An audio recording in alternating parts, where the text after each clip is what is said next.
Pag-usapan muna natin yung mentality ng manok.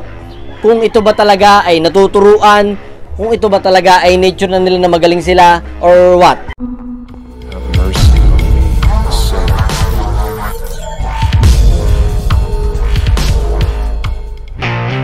Hello, what's up mga kasabong? Ayun, nandito na naman tayo sa panibagong episode ng Sabong Pinas. Ayun mga kasabong, nasa episode 30 na po tayo. Ano ang pakialam mo doon? At syempre, para bagong gupit tayo mga kasabong. Ano ang pakialam mo doon? Ayos ba ang gupit natin mga kasabong? Ito pa maganda. Ako na ang ginupitan, ako pa ang binayaran. Ay, Barbie! Parta ka to. Pagsisipain ko mga gilagi din yun, nakita nyo? Hindi, joke lang mga kasabong, joke lang yun ha. Pero hasayaw ko lang yung intro natin para naman siyempre mabuhayan tayo sa ating bagong pag-uusapan. So yun mga kasabong, i-clear ko na po kung bago ka lang sa channel na to, sa Sabong Pinas, huwag mong kalimutang mag-subscribe at mag-hit the bell button para maging updated ka sa mga darating pang videos. At siyempre, mga kasabong, kung bago ka lang dito, meron po tayong parapol ng May 31. Yung May 31 po, ayan, intindihin po natin yung mechanics. Ang mechanics po ay nasa video na to. Ayan po yung thumbnails. Kung bago ka lang dito, ayan po yung thumbnails. Panoorin mo po, nandyan po yung mechanics. At dun po sa mga nakasali na hindi po naiintindihan yung ating mechanics, intindihin po natin para hindi po ma-invalid yung ating entry. Sayang, ganda pa naman ng El Gamma Gray na broodstag na ipapa-premyo natin. So yun, dumako na tayo sa ating pagkukwentuhan at pag-uusapan at ibibigay kong tips sa inyo. Mga kasabong, bago ko ibahagi yung kahalagahan kung bakit talaga napaka-importante ng kanang bahagi ng ating mga panlaban na manok, pag-usapan muna natin yung mentality ng manok. Kung ito ba talaga ay natuturuan, kung ito ba talaga ay nature na nila na magaling sila, or what? Mga kasabong, ang mentality po, ayan po, na ituturo po yan. Dahil mga kasabong, may nagsasabi po sa internet na hindi mo na kailangan turuan yung manok, magaling na yan. Nasa bloodline niya, nasa ano. Oo nga po, nandun na tayo eh. Pwede naman yun po yung thinking. Kung marami kang manok, dahil kayo mga kasabong, marami na silang mga manok, ang ginagawa nila, selection lang kami. Pagka-selection namin, pipiliin namin yung mga ayos, yung magagaling na talaga. Meron po talagang magaling at merong hindi. Pero meron po talagang natuturuan na manok. Kasi po sa atin, sa backyard breeders, tayo sa atin, mayroon tayong manok, whether you like it or not. Mabigat ka mag-English ngayon ah. Kailangan mong gumaling. Kasi yan lang manok natin eh. Konti lang eh, di ba? Kaya yun yung kailangan gawin natin. Turuan natin sila. Kaya mga kasabong, natuturuan po talaga ang manok at natututo po talaga ang manok dahil minsan merong nangyayari at madalas nangyayari po sa atin na pag kinuha natin yung manok, ay lalabang ko to sa tropa ko. Yari ka dito. Pag binitaw mo yan, araw-araw mo napapabitaw yan, habang napapabitaw sila, natututo sila, gumagaling sila, hindi mo napapansin na nag-i-improve yung kanilang ability, nag-i-improve yung kanilang palo. Yun mga kasabong, yung mga manok, damor na nakikipaglaban sila, damor na natututo sila, damor na tumitika sila. Pero syempre mga kasabong, depende rin sa paghahanda mo at depende rin sa pahinga mo kung kailangan nilang ilabas sa laban yung magiging naging karanasan nila. Kahit naman tayo mga tao eh, damor tayo na nahihirapan, damor tayo na nabibigitan, damor tayo lumalakas. Ganun din po yan mga kasabong. Depende lang sa ang kaibahan sa manok, depende lang talaga sa pagkukondisyon mo syempre at sa pagpapahinga. Dahil pag pinagod mo yan, stress yan, hindi mo na pahinga na maayos, ayan, hindi niya malalabas kung ano yung natutunan niya sa mga nakaraang pabitaw-bitaw niya. So yun mga kasabong, dumako tayo sa kahalagahan ng kanang mata ng ating manok. Hindi ko po sinabi na importante yung kanang mata, hindi na mahalaga yung kaliwang mata. Ito po, i-explain ko kung bakit. Mga kasabong, meron po silang tinatawag na right eyesight. Yung right eyesight na mga kasabong, yung pagbitaw ng manok mo sa gradas, yung mahalagang bahagi mga kasabong na pumurma sa kaliwa, ay sa kanan, yung ating mga manok. Bakit mga kasabong? Kasi ang ipapalo niyan is yung kaliwa. Kaya dapat nakabuelo sila.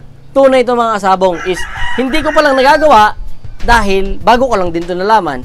Nung nalaman ko, excited ako na i-share sa inyo dahil napakalaking punto mga kasabong na pag ang manok natin ay pumwesto ng kanan, isusuntok at ipapalo niyan itong kaliwa. Di ba mga kasabong, parang tayo sa mga tao. Ang manok kasi, kaibahan ng tao. Yung manok is mostly kaliwete sila, yung pinapalo nila. Ang mga tao, mostly kanan. Di ba mga kasabong, wala ka namang kaibigan na lahat kayo kaliwete. Di ba? Konti lang sa inyo ang kaliwete.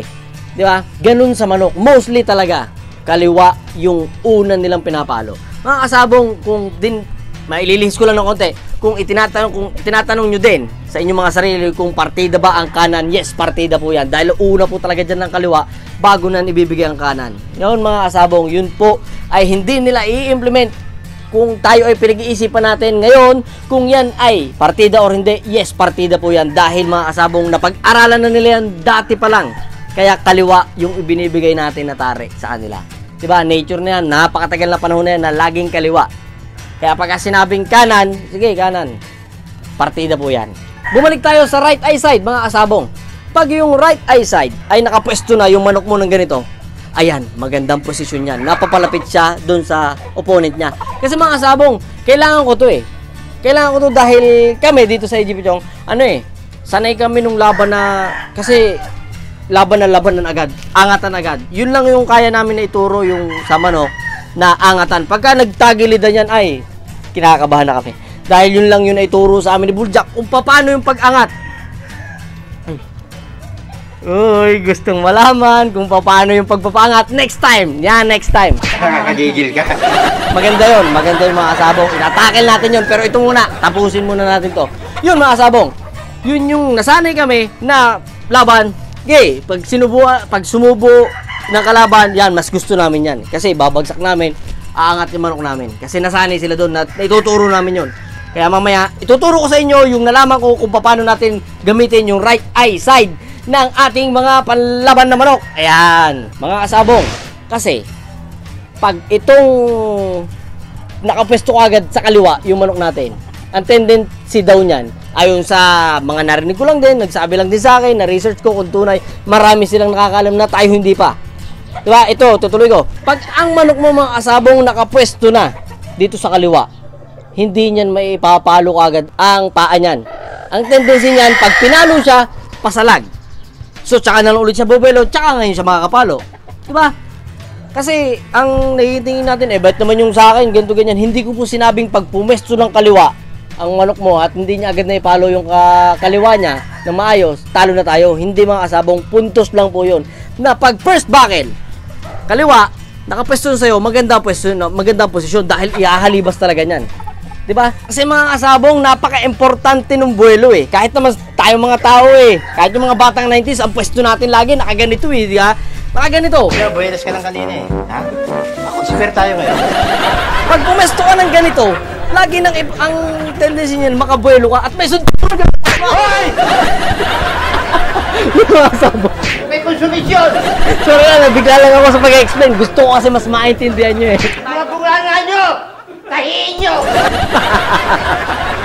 So yun mga kasabong, yung kahalagahan ng right eye side, kung bakit kailangang makapwesto ng manok natin na ipapabuelo natin yung kaliwa nila. Dahil una talagang tumatama dyan at una talagang pinapalo ng ating mga manok is yung kaliwa. Dahil mga kasabong, ang sabong ngayon is unang paluan, minsan tapos na. Isang bake lang, minsan tapos na sa sobrang lalakas na pumalo. Pero paano kung ang sayo ay taga-salag lang? Yung first bake lang gagawin na sayo, salag lang. Diba? Mas maganda yung unang atake nung sayo, ikaw yung papalo, ikaw yung bibira. So dapat, importante sa atin, right eye side. So yun mga kasabong, paano naman natin i-inject sa manok yung mentality ng right eye side? Yung mga kasabong, ano din to natutunan ko na din. Pero hindi ko pa na-i-apply, pero magandang puntos kaya sinare ko na sa inyo, kaya malay mo, maging effective. Pero kung hindi naman naging effective sa inyo, balik nyo na lang yung inyo dati, kung saan kayo nagpapanood, doon kayo buenas Ganun lang po yun, mga kasabong. Pag tayo naghahanda, syempre nagpapalakad tayo sa gradas, nagpapalakad tayo sa ruweda. Laging sa kanan, mga kasabong. Pwestuhan mo ng kanan, meron kang katskak. Meron kang sasaltikin mo yan. Para yung mentality nila, pagka may lumapit sa'yo, papaluin yan. Pagkapalo niyan, mga kasabong, ginamit niya yung kanan niyang mata. Pag nasanay na ginagamit niya yung kanan niyang mata, masasanay siyang ipupwesto niya yung paa niya. Masasanay siyang ipahalibas niya na yung palo niya. Yun mga kasabong, isa rin sa nagsabi si Doc Marvin Rocafort. Ayan, legit yan. Napakatindi magmamanok niyan. Napakadami ding alam. Mine-mention ko, so salute po sa inyo sir, na nakita ko po yung style nyo kung paano talaga ituro sa manok yung right eye side at yung unang palo ng kaliwa. Yun mga kasabong, hindi ko lang po ma-demo kasi mahigpit masyado sa YouTube eh. Masyado mahigpit sa YouTube kaya hindi ko mai-demo talaga nasa gradas. Pero imagine nyo na lang mga kasabong, pag tayo nagpapalakad, is may hawak tayong katskak, okay, palakad lang muna, tapos papakita mo sa kanya, lagi kang pumesto sa kanan. Tapos palapit ka ng palapit, pasaltikin mo siya, papalo yan. Mga kasabong, mas maiintindihan ng manok na gamitin niya yung kanan niya mata at masasanay siya na laging po mapapalo siya ng first buckle is yung kaliwa yung ipapalo niya at yung kanang mata yung ginagamit niya. Dahil mga kasabong hindi naman po laging pagbitaw mo, mas maganda sana kung laging harap. Diba? Para pares kayo mga kabuelo. Paano mga asabong yung nangyayari madalas na talagang pwestuhan sila, diskartehan sila. Diba mga asabong, yun nga po yung sinabi ko sa inyo na i-apply din namin dito. Malit namang mga bagay eh. Kung matuto, hindi. Kung matuto, mas maganda. Kung hindi makapwesto ng gano'n, at least tinry mo, ginawa mo yung para sa manok mo, tinuruan mo siya kasi mga asabong talagang may mga talaga eh, may mga farm talaga. May napapanood ako eh. Selection sila ng selection. Hinahanap nila yung magaling na talaga. Meron talagang ganun. Pero paano naman tayo mga backyards na wala tayong choice? Yun nga sinabi ko kanina, whether you like it or not, kailangan mo matuto ng ingay nyo. Ha? Ano ang pakialam mo doon? Nagbablog ako. Pero mga kasabong, balik tayo doon. Diba? Kasi tayo mga backyards, konti lang yung manok natin eh. Kaya kailangan nating malaman to. Kailangan nating i-inject to sa mga manok natin para hindi tayo dihado pagka... hindi naman natin talaga sinasabi na pagka nakapwesto ng right eye side yung manok mo is panalo na. Hindi mga kasabong, puntos lang po yun. At least, hindi tayo dihado sa first buckle. Kasi mga kasabong, first buckle is napaka-importante yan. Pag nakapagpatama ka na maganda dyan, tapos ang laban. Pwestos ka, sasampalin kita. Diba? Sa totales ngayon. Di ba, sana kung nakapwesto ka sa kanan, yung manok mo, pag sumalag siyang ganun, is babaon na. E paano kung hindi? Diba mga kasabong? Salag lang yun eh. Pero pagka nakapwesto ko dito, siya yung papalo. Ganun yung nagiging style talaga ng laban. Kaya mga kasabong, kung ito naman ay iintindihin nyo, susundin nyo, pwede. Kung hindi nyo susundin, okay lang din. Pero ako, sa part ko, simple lang, napakadali lang nun. Pagka magpapalakad lang tayo, pumesto ko lang sa kanan. Para lang masanay-sanay siya. Kasi ganun talaga kami. Kaya mga kasabong, ayan, at least nakatulong ako sa inyo, nakatulong yung bago ko nalalaman. Excited talaga ako na i-share sa inyo dahil kung parating na yung sabong, kung ibabalik yung sabong agad, matatry natin kung talagang tunay nga ba yung right eye side. Kung hindi naman, at least, di ba, nakapwesto tayo ng maganda. Magandang puntos, lagi nating isasama sa ating susubukan. Pero pagka alam natin hindi maganda, hindi maganda. Okay lang naman na hindi tayo sumunod. Okay lang din at mas maganda rin kung susunod tayo. Wala namang mawawala. So yun mga kasabong, marami na naman po tayo na simot na idea dito sa Sabong Pinas. Kaya mga kasabong, kung hindi ka pa nakasubscribe, mag-subscribe ka na. At syempre, don't forget to hit the bell button para maging updated ka sa mga bagong darating na videos. Maraming salamat po sa inyo. At syempre, good luck sa lahat ng mga kasali sa raffle. Pasensya na po, wala munang shoutout. Kasi ang haba ng intro ko eh. Wala kang pangakong natupad. Ayun. Maraming salamat sa inyo lahat at kita-kits sa next episode ng Sabong Pinas! Let's go! Peace yo!